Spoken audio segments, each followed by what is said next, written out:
हमरो भोला भंगिया हो गौरा गैली लो भाई।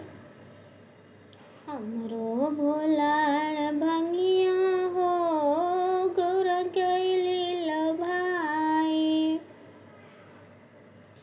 सोना चानी भोल के मन है ना भावे, टूट है मड़ैया पे गैली लो भाई।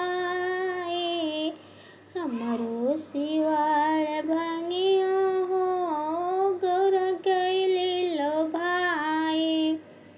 बोल की पूरी मिठाई मन है ना भावे, पूरी मिठाई बोल के मन है ना भावे।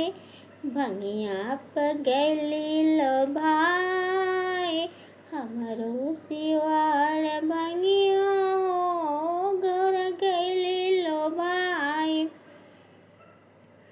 भोला के अन्न धन मन ही ना भावे, भोला के अन्न धन मन ही ना भावे। टूटे ही मड़ैया पे गैली लो भाई। पहिने भोला मृग के छाला, पहिने भोला मृग के छाला। धतुरवा के करेल सेवन हो गौरा गैली लो भाई।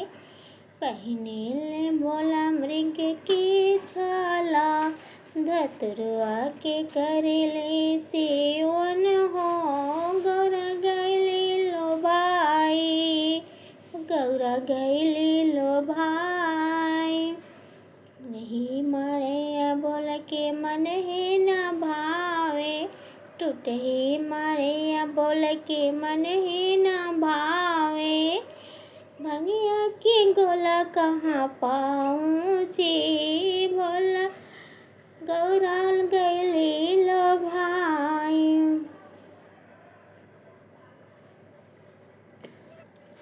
भोला के गलवा के हरवा मन ही ना भावे, भोला के गले के हरवा मन ही ना भावे।